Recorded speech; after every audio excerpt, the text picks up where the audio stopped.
నమస్తే మెట్రో ఉదయం న్యూస్ కి స్వాగతం. జయశంకర్ భూపాల్పల్లి జిల్లా రేగొండలో వేణుగోపాల స్వామి కళ్యాణ మహోత్సవం భక్తుల మధ్య ఘనంగా జరిగింది.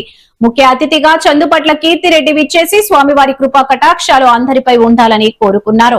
బీజేపీ జిల్లా అధ్యక్షులు ఏడునూతల నిషిధర్ రెడ్డి, స్థానిక నేతలు మరియు పెద్ద సంఖ్యలో భక్తులు పాల్గొని వేడుకను విజయవంతం చేశారు. ఈ కార్యక్రమంలో మాజీ సర్పంచ్ నూతల నిషిధర్ రెడ్డి, గుడి చైర్మన్ రామకృష్ణారెడ్డి, డైరెక్టర్లు రేగొండ సర్పంచ్ వారణాసి మౌనిక, అంజీ వార్డు మెంబర్స్, గ్రామ పెద్దలు, యువకులు, మహిళలు పాల్గొని కళ్యాణ మహోత్సవాన్ని విజయవంతం చేశారు. కళ్యాణం కూడా కలిపి ఇక్కడ చేయడం నిజంగా కూడా అంగరంగ వైభవంగా ఇవాళ గుడి ప్రాంగణాన్ని కూడా మొత్తంకి విస్తరించుకొని మొత్తం గ్రామస్తులందరి సహకారంతో ఇవాళ కళ్యాణం నిర్వహించుకోవడం జరిగింది. స్వామివారి యొక్క ఆశీర్వచనాలు మొత్తం యావత్ ప్రజలపైన, ముఖ్యంగా ఈ స్వామిని ఇనవేల్పుగా చేసుకొని పూజిస్తున్నటువంటి ఈ రేగొండ గ్రామ ప్రజలందరిపైన ఉండాలని చెప్పేసి మనస్ఫూర్తిగా ఈ యొక్క ఆశీర్వాదంతో మంచిగా పంటలు పండి అందరూ కూడా అన్ని కుటుంబాలు కూడా పిల్లా పాపలతోని అష్టైశ్వర్యాలతోని చదువు చందలతోని పిల్లలు వెలగాలని చెప్పేసి కోరుకుంటూ స్వామివారికి ప్రార్థించుకోవడం జరిగింది. జై శ్రీమన్నారాయణ.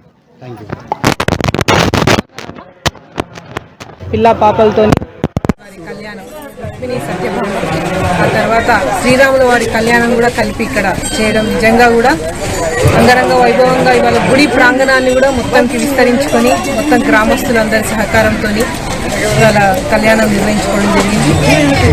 స్వామివారి యొక్క ఆశీర్వచనాలు మొత్తం యావత్ ప్రజలపైన, ముఖ్యంగా ఈ స్వామిని ఇనవేల్పుగా చేసుకొని పూజిస్తున్నటువంటి ఈ రేగొండ గ్రామ ప్రజలందరిపైన ఉండాలని చెప్పేసి మనస్ఫూర్తిగా కోరుకుంటూ ఆ స్వామివారి యొక్క ఆశీర్వాదంతో మంచిగా పంటలు పండి అందరూ కూడా అన్ని కుటుంబాలు కూడా పిల్ల పాపలతో అష్టైశ్వర్యాలతో చదువు చందలతో పిల్లలు వెలగాలని చెప్పేసి కోరుకుంటూ స్వామివారికి ప్రార్థించుకోవడం జరిగింది.